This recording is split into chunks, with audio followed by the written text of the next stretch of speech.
6 steps to transformation. Number 1, you need to go to God. You need to go to your creator to figure out the creation. And Jesus will tell you the truth no one else wants to tell you. Jesus will show you the things that you can't find on your own. Second step, practical step to transformation is you need to make a decision and share it with someone. Sometimes we stay in our old patterns because we've never gotten sick enough of them to decide, I am done with this. I'm done going there. I'm done with this relationship. You need to make a decision. You need to write it down. You need to make it real, and you need to share it with someone that will keep you accountable. Not someone that will say, good job, and never bring it up again. You need to share it with a spouse. You need to share it with a leader, a pastor, a crew leader, change crew leader, but you need to share it with one person. Here's the one decision I've made. Number 3, you need to make an action plan. What are you practically going to do, right? I will do what, by when, with who? A practical, real action plan. Like for some of you, if you say, you know what, I honestly need to begin to add health into my life. When will you go to the gym? Where will you go? Who will you go with? Real practical. But I'm telling you, it can begin to change you because your biology will begin to affect your mind and your heart. Number 4, you need to make it measurable. See, our problem is we want to change a ton of stuff and we want to change it real quick. Now listen, choose one pattern, make a plan for that pattern, and then have a way that you can measure how you're doing on this thing. Because if you never check in, you'll slide back to where you used to be. In other words, for some of you, maybe you need to get that iCal out and actually begin to start a real calendar. Or maybe some of you, if you want to change, maybe your browsing patterns, you need to get an accountability software and put someone on it that scares you.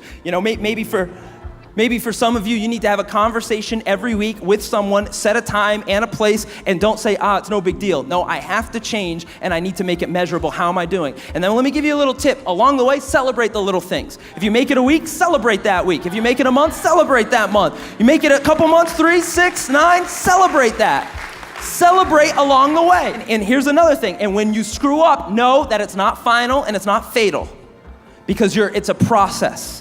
It's a process of being transformed. And it doesn't mean it has to be 100% correct and I'm out cold turkey, but it's a process of moving forward and moving upward. Number 5, you need to make a massive move. You made a decision, you've got some people on board, you need to make a massive symbolic move. And what I mean by that is some of you need to remove the area of retreat that you normally go to. You need to do whatever it takes.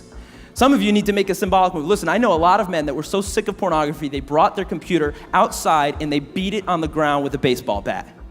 Some of you need to get so sick of being addicted that you flush those pills down the toilet, that you bring them to the altar, that you smash that computer. You say, what about the email I need? That's adding to your anxiety. You don't need your email either.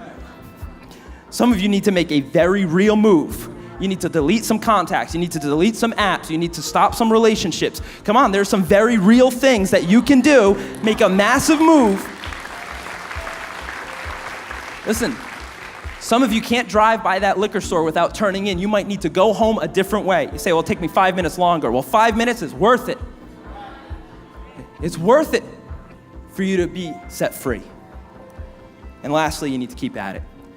You've heard it takes 3 weeks to establish a habit, at least 21 days, at least. It's really 21 days up to about 8 months. But you just need to keep at it.